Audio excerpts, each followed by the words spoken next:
इंद सद्वंदियाणं तिहुवणहित मधुर विशद वक्काणं अंतातीत गुणाणं नमो जिणाणं जित भवाणं।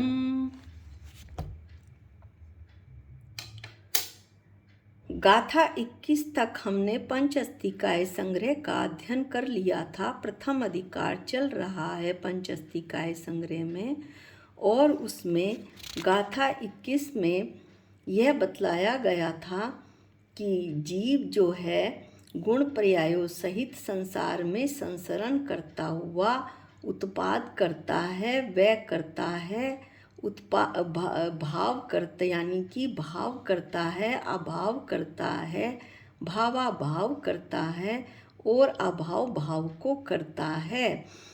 कुंद कुंद स्वामी ने ये द्रव्य पर्यायार्थिक न से कहा था। अमृत चंद आचार्य ने टीका में द्रव्य आर्थिक न से भी बता दिया था कि द्रव्य कभी भी उत्पन्न नहीं होता है, ना कभी नष्ट होता है, वो तो अनादि से अनंत तक बना बनाया है। इस तरह द्रव्य सामान्याधिकार यहाँ पर खत्म हुआ था।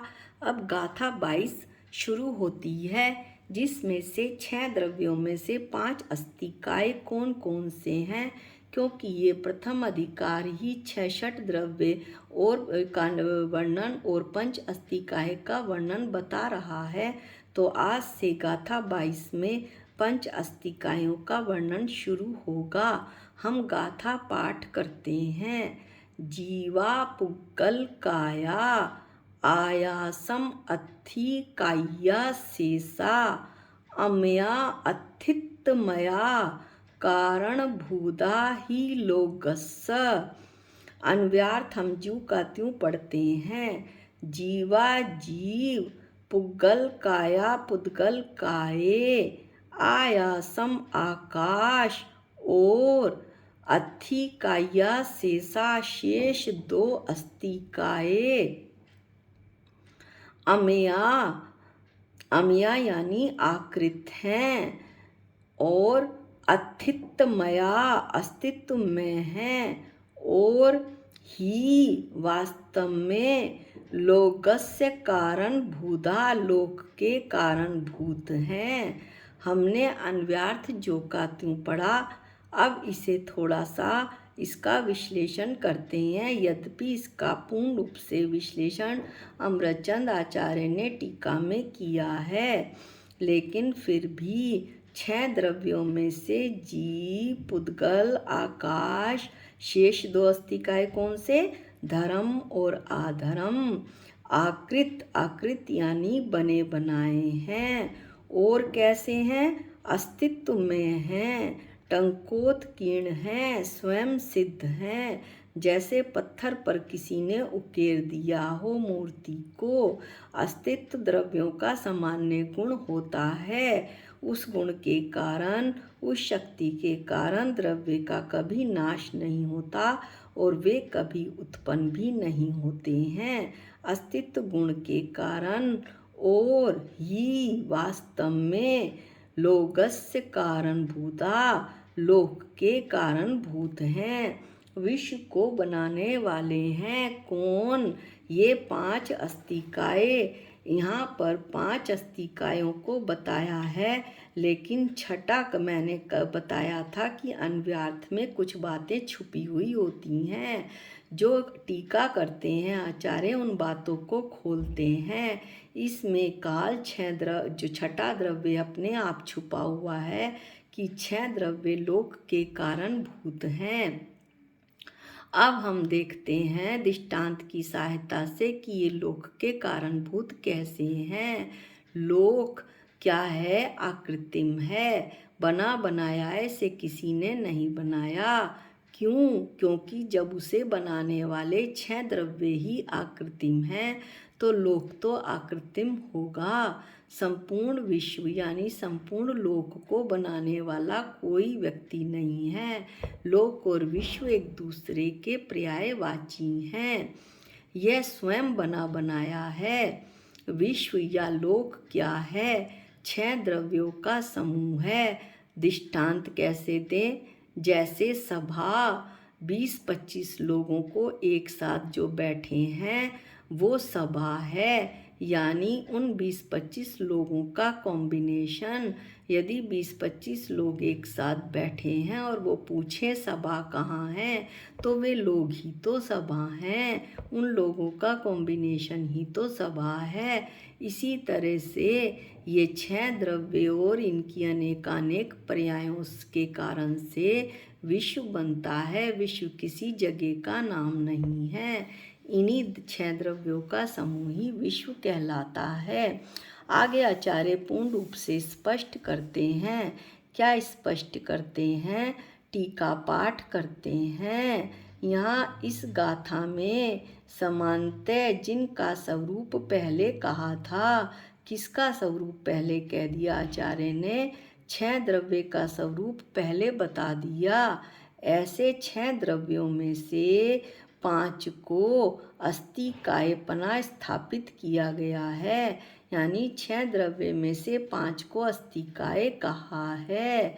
अब आगे बताते हैं कि ये अस्थि काय कैसे हैं। अस्थि काय में 2 शब्द आए, अस्थि प्लस काय।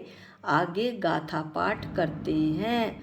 आकृत होने से, अस्तित्व में होने से और अनेक प्रकार की अपनी परिणति रूप लोक के कारण होने से जो स्वीकार सम्मत किए गए हैं।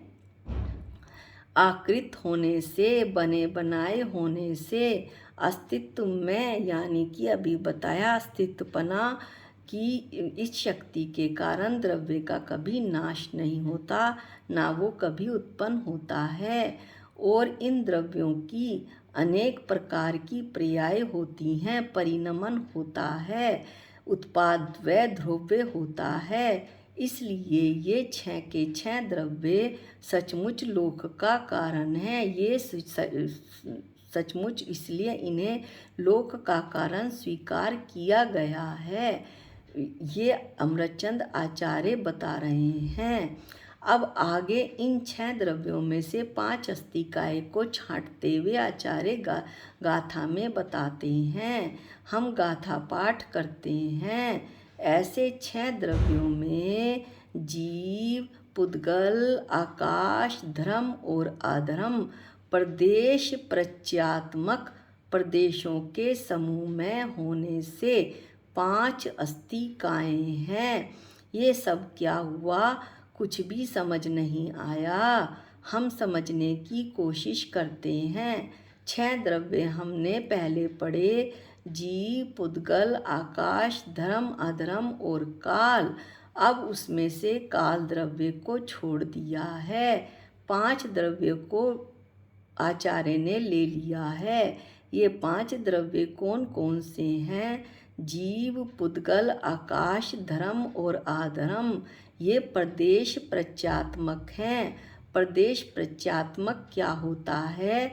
ये प्रदेशों के समूह हैं, यानी कि अस्तित्व तो इनका है ही, उत्पाद व ध्रुव्य रूप तो ये हैं ही, साथ ही साथ ये अणु महान भी हैं, यानी बहुप्रदेशी है।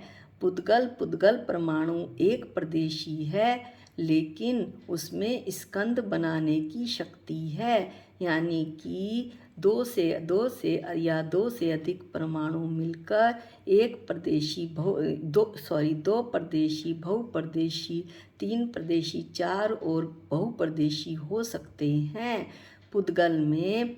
इसलिए पुद्गल को व्यवहार से अस्तिकाय माना जाता है, क्योंकि उसमें बहुप्रदेशी होने की शक्ति होती है।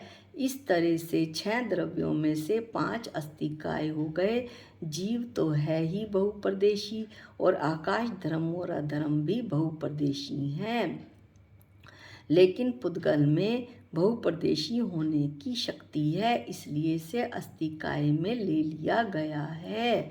अब आगे बताते हैं, काल को बताते हैं। अब काल का ही वर्णन आगे चलेगा।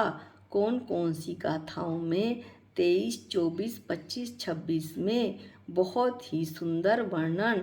इतना सुंदर वर्णन अब तक जितने भी मैंने शास्त्र पढ़े काल द्रव्य का वर्णन किसी में नहीं किया गया है जितना सुंदर वर्णन आचार्य इन गाथाओं में करेंगे। 4 गाथाओं में किसका? काल द्रव्य का।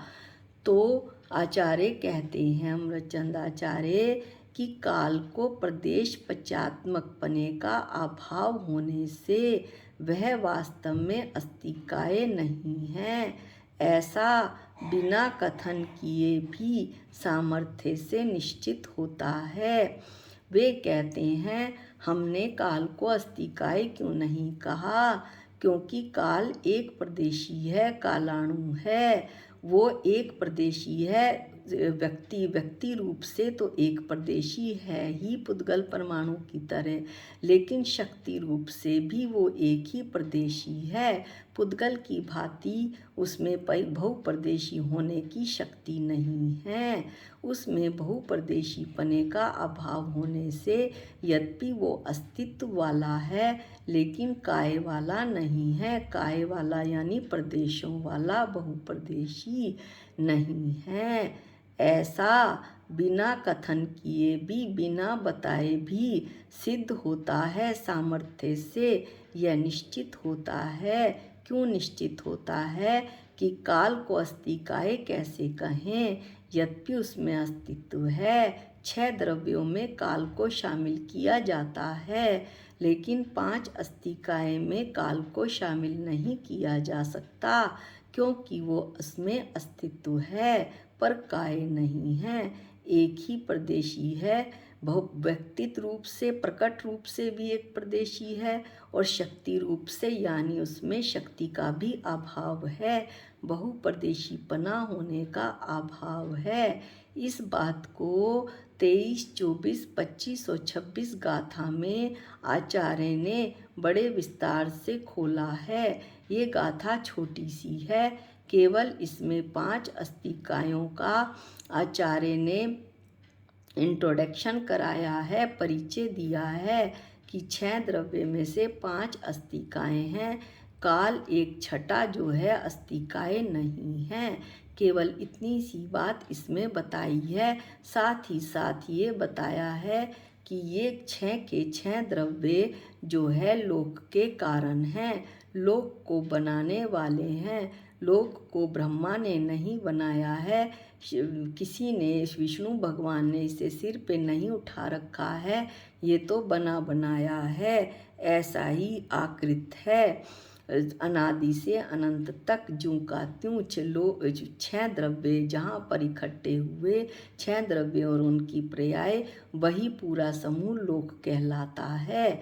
ये हमने जब लघु जैन सिद्धांत प्रवेशिका पढ़ी थी, तो उसका सबसे पहला क्वेश्चन ये था कि विश्व किसे कहते हैं? 6 द्रव्यों के समूह को विश्व कहते हैं। ये 6 द्रव्य बने बनाए हैं, इन्हें कभी किसी ने नहीं बनाया है, और ये अस्तित्व वाले हैं।